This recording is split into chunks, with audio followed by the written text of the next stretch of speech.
I wrote a little song to remind you, Choice Hotels get you more of the experiences you value. The Cambria Hotel's got it all. A rooftop bar, have a ball. Bring a date, your squad, or even your mom. Book direct at choicehotels.com.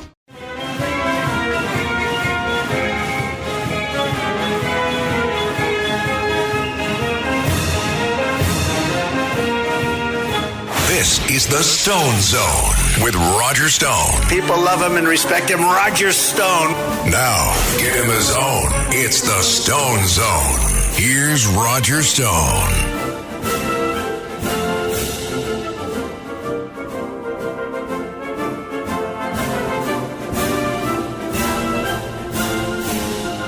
You are diving headfirst into the Stone Zone. Has there ever been a more sanctimonious blowhard and hypocrite in the United States Senate other than Vermont's Bernie Sanders? Bernie Sanders has spent decades at podiums across the country screaming into microphones as the self-proclaimed champion of the 99%, an unapologetic leader for democratic socialism.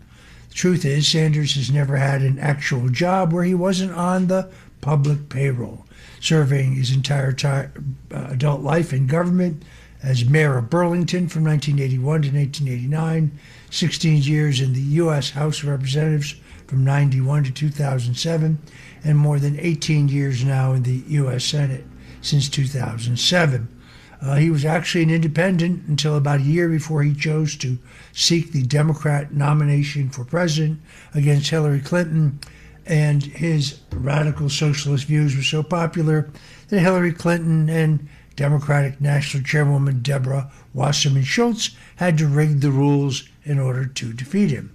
Yet in his nearly 19 years as a senator, Sanders has sponsored only a handful of bills that actually became law, most of them minor or token gestures such as poster office renamings or the like.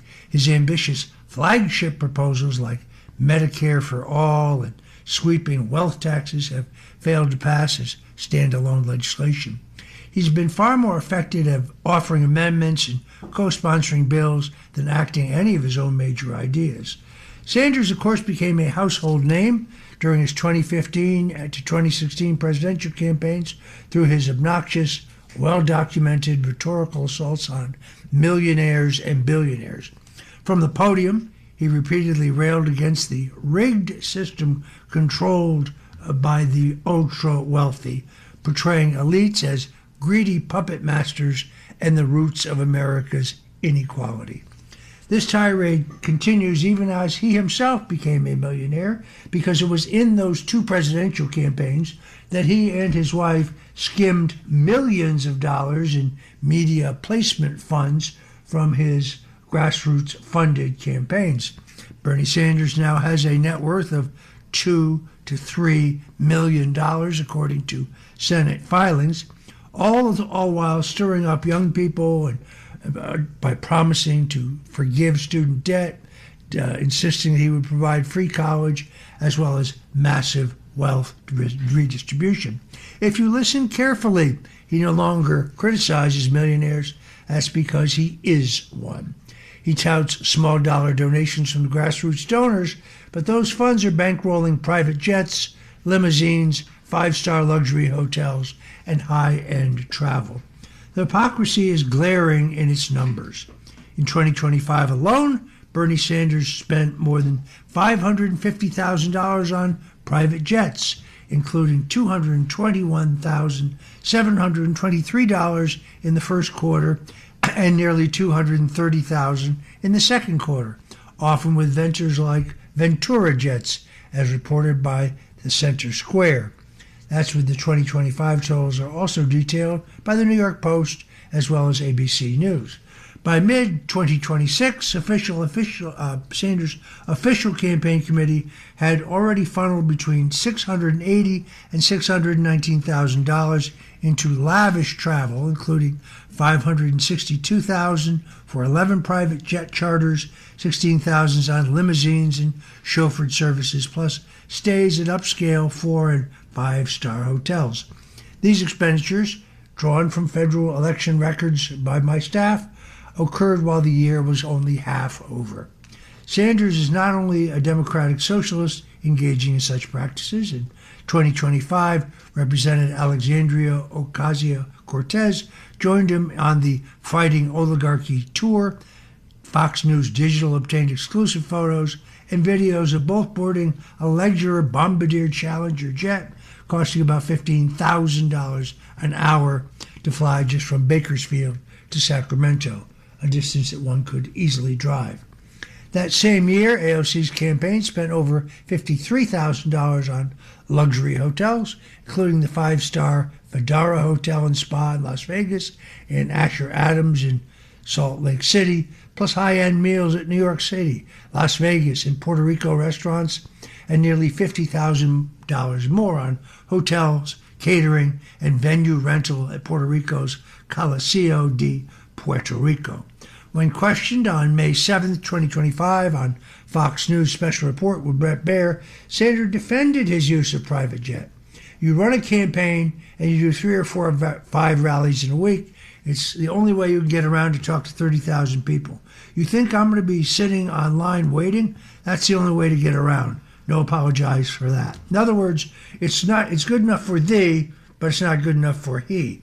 Private jet travel is a bipartisan norm in politics, of course, with Republicans also racking up substantial charter costs. The key difference is that Sanders and AOC aggressively champion climate change initiatives while leaving quite a carbon footprint with those private jets and, of course, their humble working-class lifestyles spent in 5-star hotels, while exempting themselves from the very standards they impose on others, whereas Republicans rarely preach the same level of personal sacrifice or environmental alarmism. Sanders owns 3 houses, 2 vacation homes, and his principal residence driving a top-of-the-line Mercedes. See, socialism is good for thee, but not for he, as they say. These are all, of course, the results of the very capitalist system that Bernie Sanders denounces. Sanders has been at this long enough that he preaches a doctrine but refuses to live by it.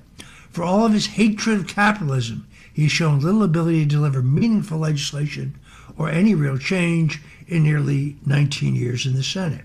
The receipts from 2025 and 2026 Fighting Oligarchy tour reveal the condescending pattern of self-described Democrat socialists who preach experimental ideologies while refusing to live by them. The anti-wealth crusading loses all credibility when they live like they are very targets they claim to despise. The pattern extends to his long-standing commentary on authoritarian regimes, by the way. Bernie Sanders has repeatedly highlighted the positive things about Fidel Castro's Cuba, particularly its literacy program and its healthcare system. In a 2016 Democracy Now! Interview following Castro's death, he stated, "A lot of positive things can be said. Their healthcare system for a third world country is quite good. Their educational system is strong. Some very positive things came about." He seems to have missed the fact that Fidel Castro was one of the great mass murderers and one of the most brutal dictators of all time.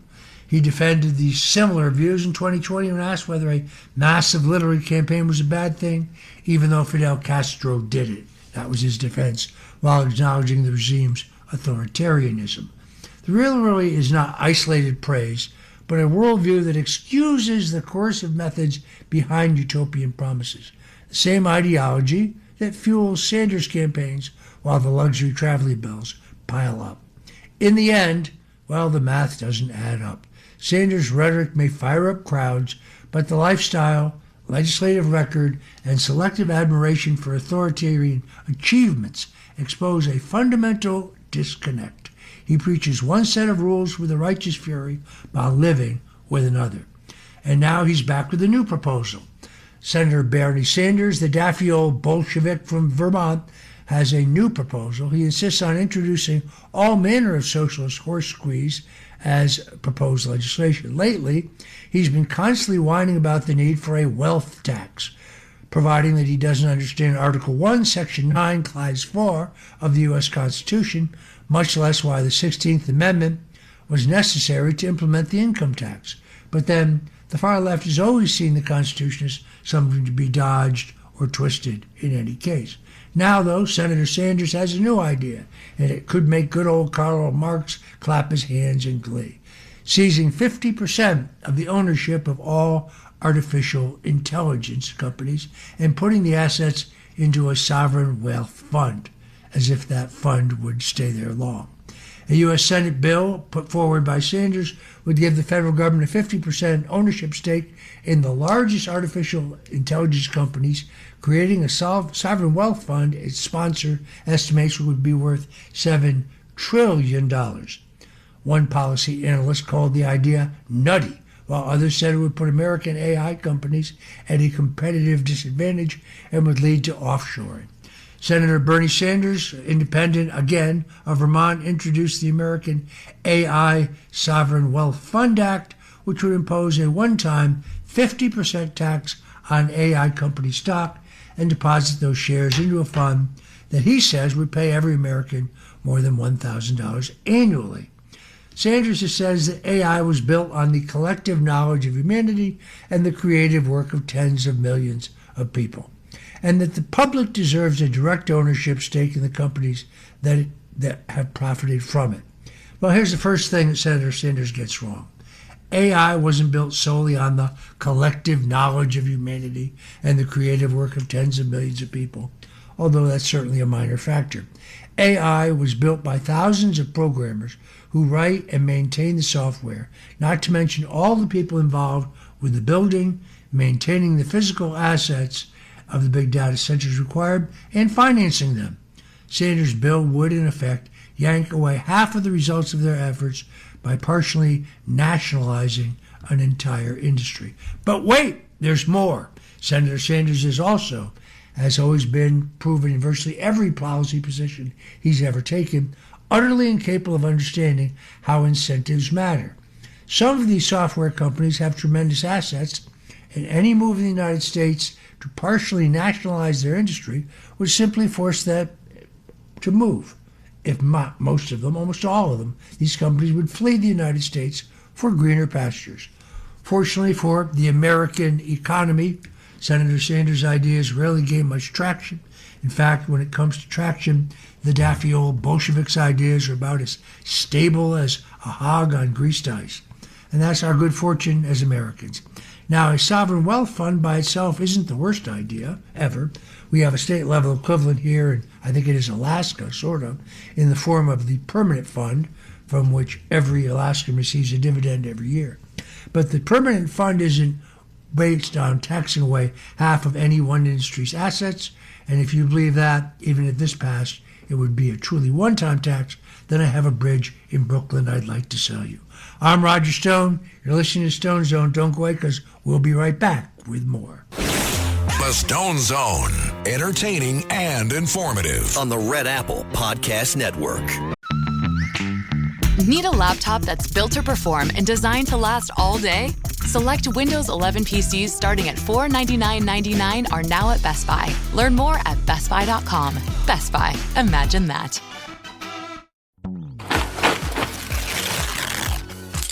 No way!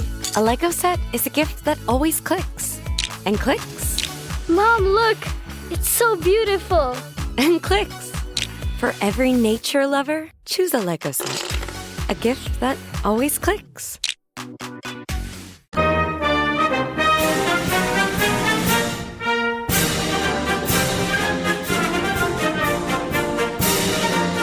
This is the Stone Zone with Roger Stone. Roger Stone, who's a one of the smartest political minds. Roger Stone was persecuted. People forget he's actually a brilliant political analyst. Now, get him his own. It's the Stone Zone. Here's Roger Stone. In the wake of the disclosures and declassifications by Tulsi Gabbard that proved that Dr. Anthony Fauci lied under oath to the United States Senate when he said that taxpayer dollars were not used to weaponize the COVID-19 vaccination in a Wuhan, China lab, Senators Rand Paul and Senator Ron Johnson Both Republicans are urging the Trump Justice Department to prosecute Dr. Anthony Fauci and challenge the validity of his preemptive pardon from President Biden, according to a June 18, 2026 report by Just the News.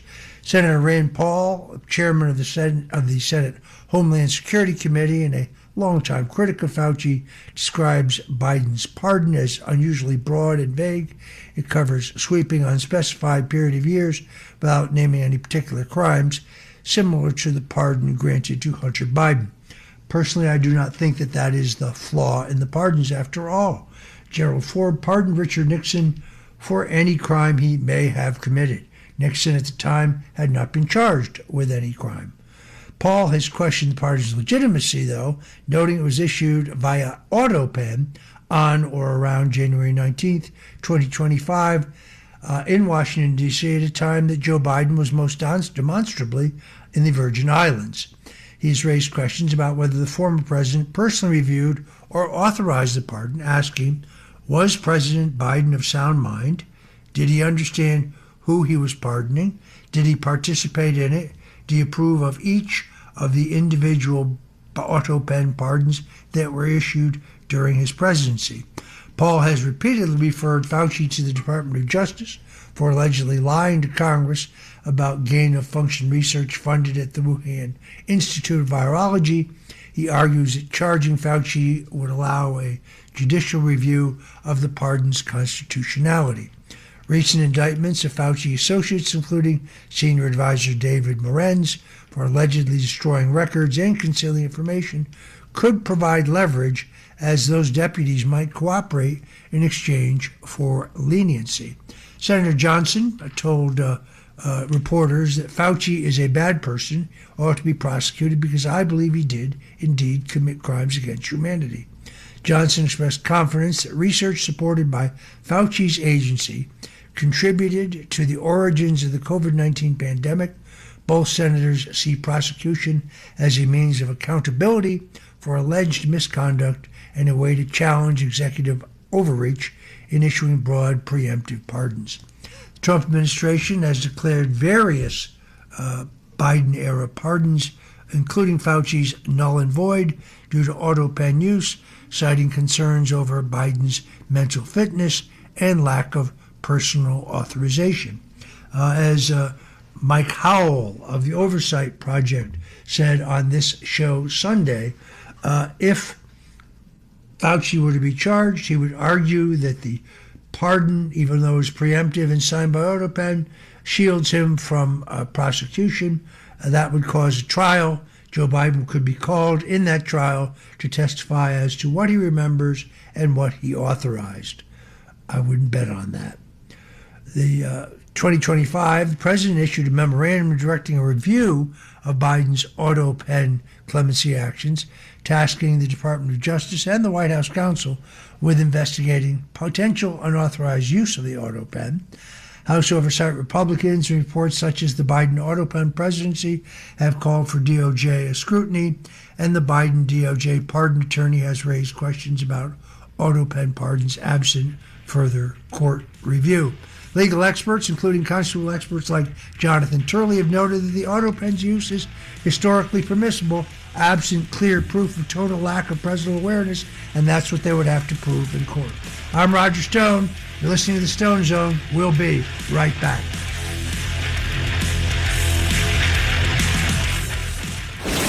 The Stone Zone. Entertaining and informative. On the Red Apple Podcast Network.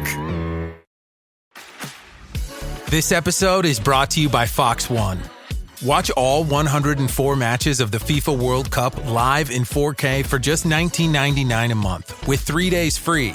Build your own multi-view, choose up to 3 streams, and follow player spotlights. Stay on top of every moment with live stats, highlights, and instant replays. The FIFA World Cup, streaming live on Fox One. Offers are subject to change. See fox.com for complete terms and conditions. And we're live from the living room as Doug eyes up the match day spread. He's reaching for the Buffalo wing. Perfect! Hang on, what's this? Oh, he's gone for a can of Pepsi too! Incredible! What a finish! Sensational combination! Look at the delight on his face. There's no doubt about it. It just tastes better. Match days deserve Pepsi. Food deserves Pepsi. Grab a pack of Pepsi Zero Sugar for today's match. It's poetry in motion.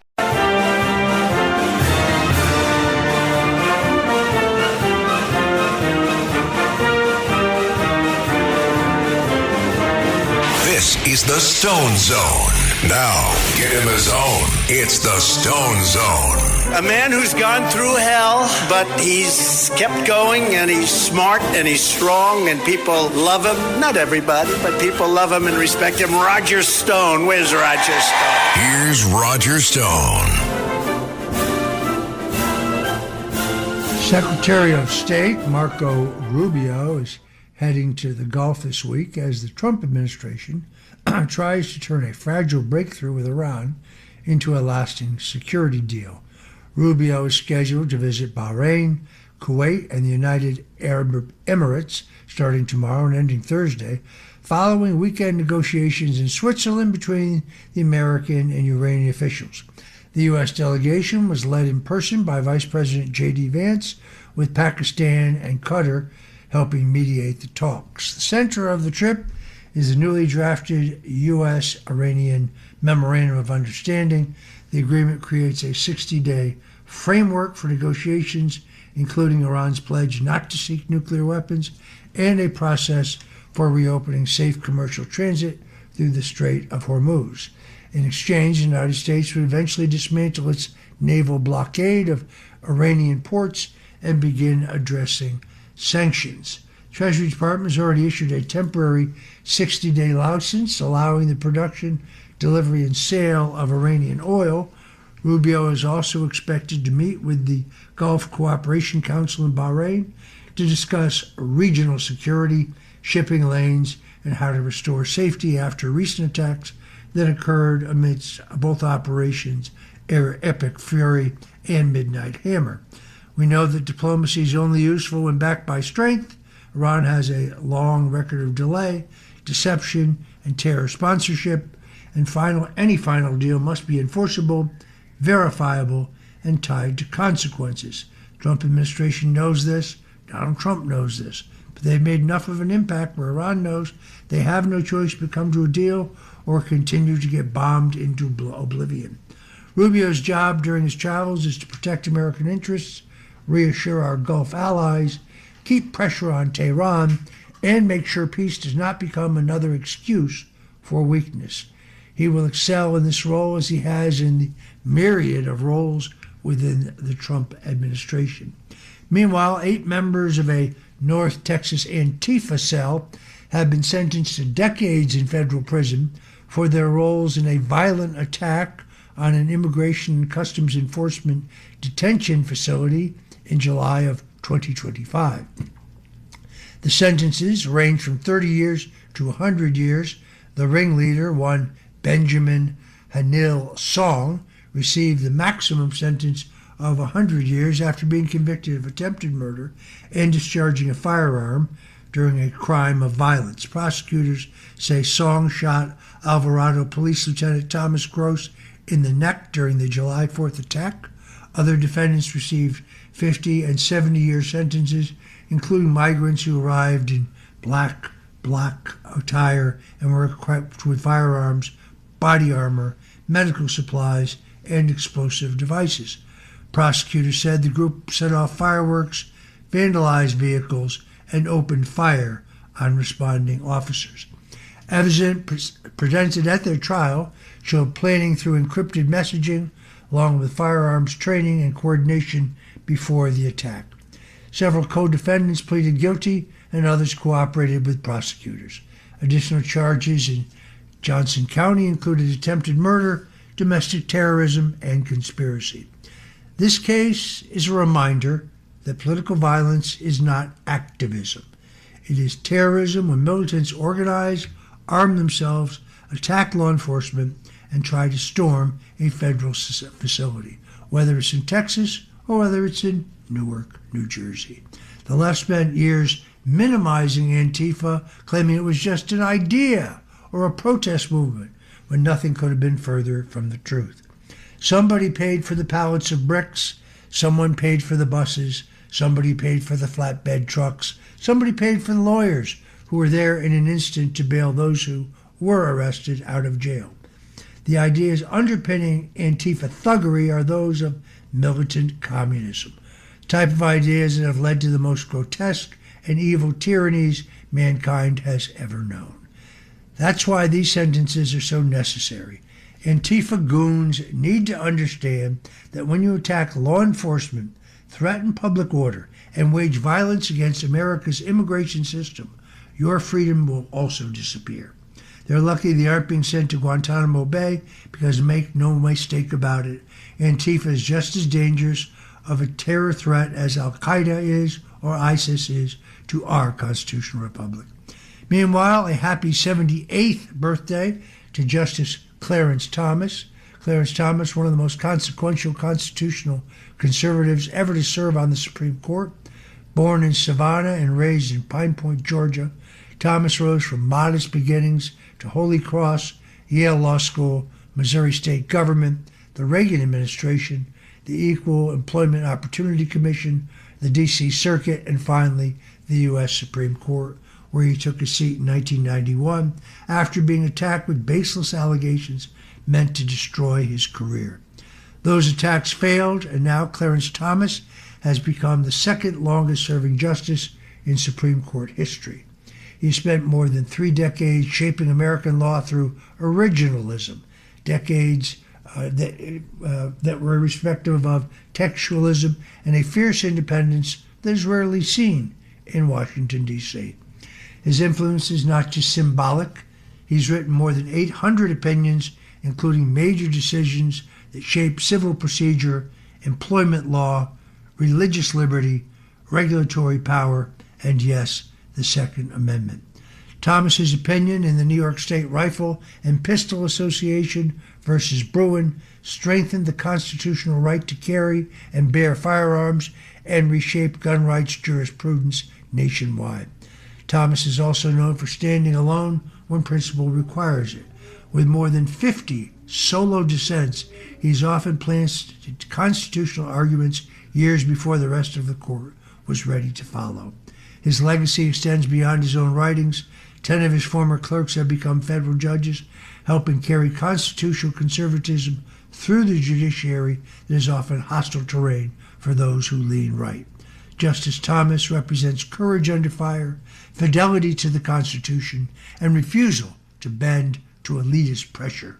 On his 78th birthday, America should recognize his justice, whose life and work proves that standing on principle can make a major difference against a corrupt system.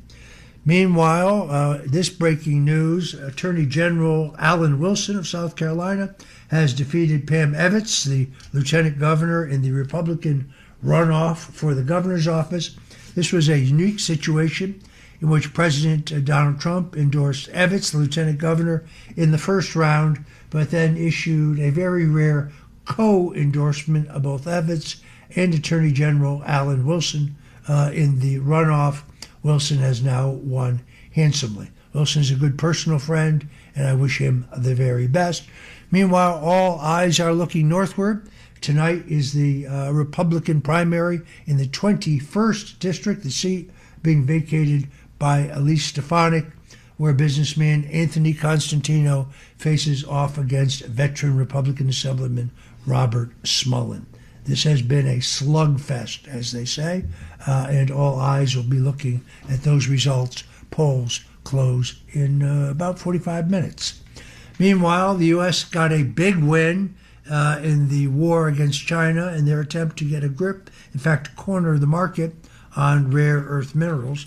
The Trump administration scored a major strategic win in the fight to break China's grip on critical minerals.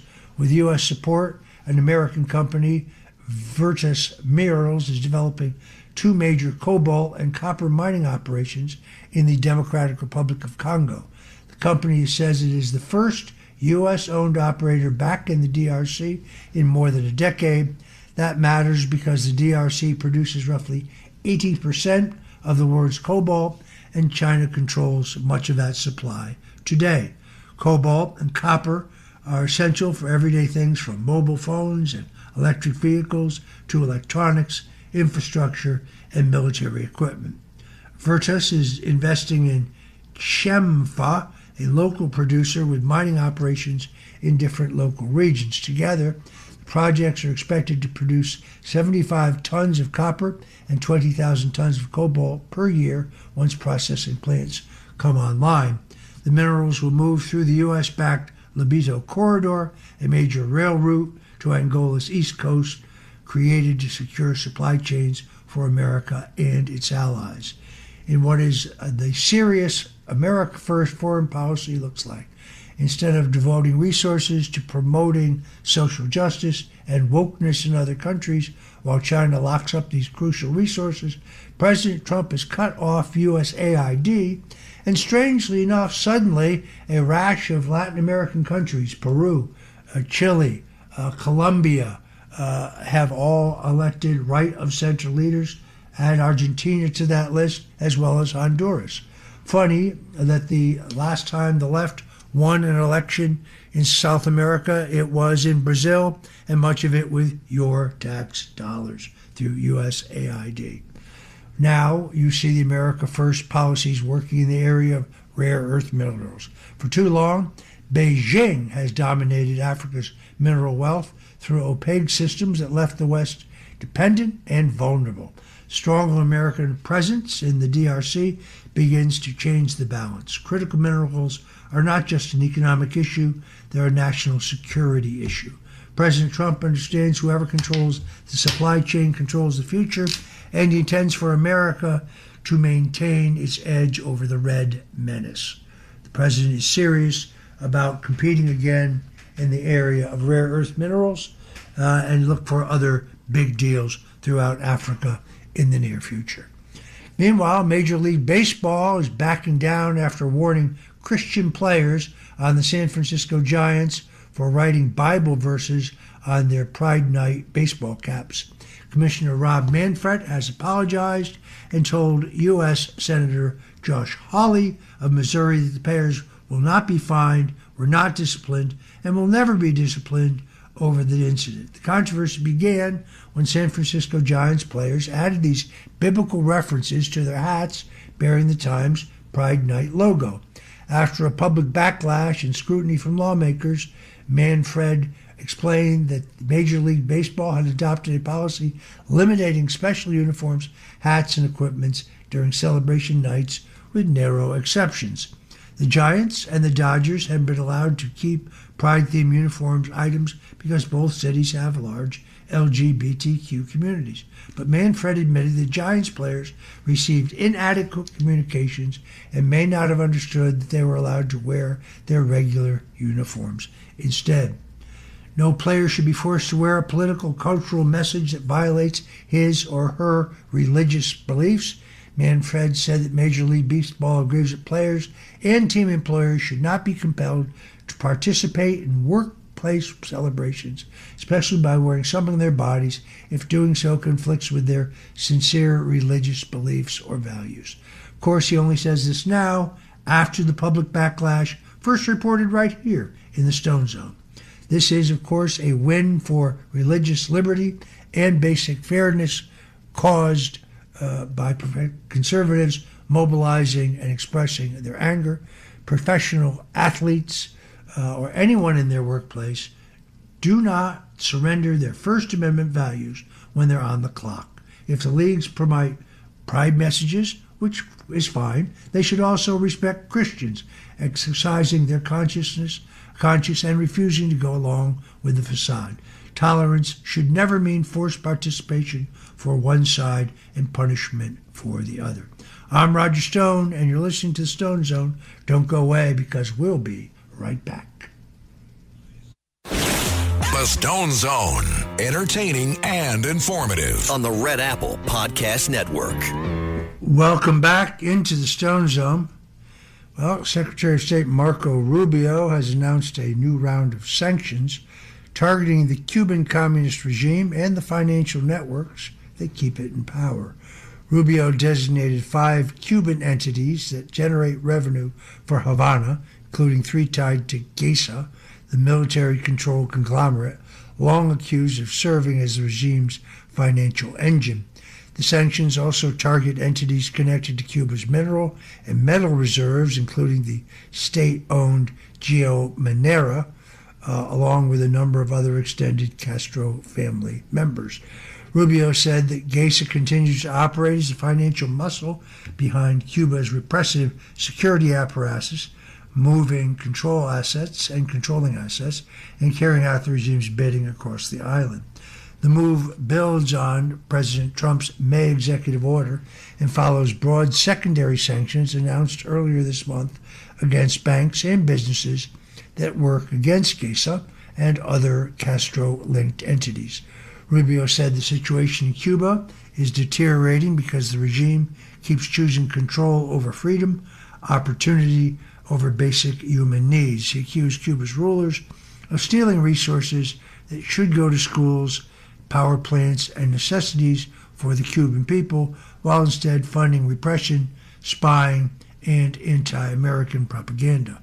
Communist dictatorships do not become freer through appeasement. They become more dangerous when America looks away. The Cuban people are not the enemy. The regime is. Sanctions should hit the military elites, corrupt networks, and foreign companies that are enabling this repression. Rubio is showing any business entity that if they bankroll Cuban tyranny, they will face consequences too. It's only a matter of time before Cuba embraces freedom, one way or another. I have a personal interest in this, of course, because, as many know, my wife is a Cuban immigrant. My father-in-law was the longtime attaché in the Cuban consulate in Washington, D.C. When Castro came to power and Batista fell, he was ordered to return to Havana for briefings and was about to do so until he was warned by a friendly CIA man that his name was on a list of those to be liquidated. It is therefore a given within my family that we understand the repressive regime of Fidel Castro, but we also recognize the role that our own State Department played in bringing Castro to power. Now, Donald Trump and Secretary Marco Rubio have it within their power to end the grip of the oppressive communism and Marxism that grips Castro's Cuba. Let's recognize the truth. There is no food. There is no oil. There is no gasoline. There are no car parts. There are none of the basic necessities. Life on the island is destitute, and the Trump-Rubio combine is tightening the vice.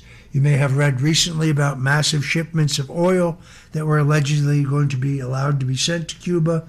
Those have been blocked by the Trump administration. If there was ever a time to pray for the coming change in Cuba, it is now. Donald Trump proved what he's capable of in Venezuela. He proved what he's capable of in Midnight Hammer and Epic Fury, and it is only a matter of time. I believe the Cuban people will be free, and perhaps the Cubans are quite clever. They think they can wait it out. They think they can kind of bluff Donald Trump along for another 3 years. I think they're wrong. I think Cuba is finished as a brutal dictatorship, and that democracy is headed there. I do think there are Americans who are having conversations with those on the island that could violate the Logan Act, and I would warn them against that. It's a bad idea to try to go around Marco Rubio. But Rubio is born of the anti-Castro movement in Miami, and he sees what we see, that freedom for the Cuban people is very, very near. I would not challenge Donald Trump on this key point. I say to you, to finish this show, as my wife would say, Cuba Libre. Thank you for joining us today in the Stone Zone. Until tomorrow, God bless you and Godspeed.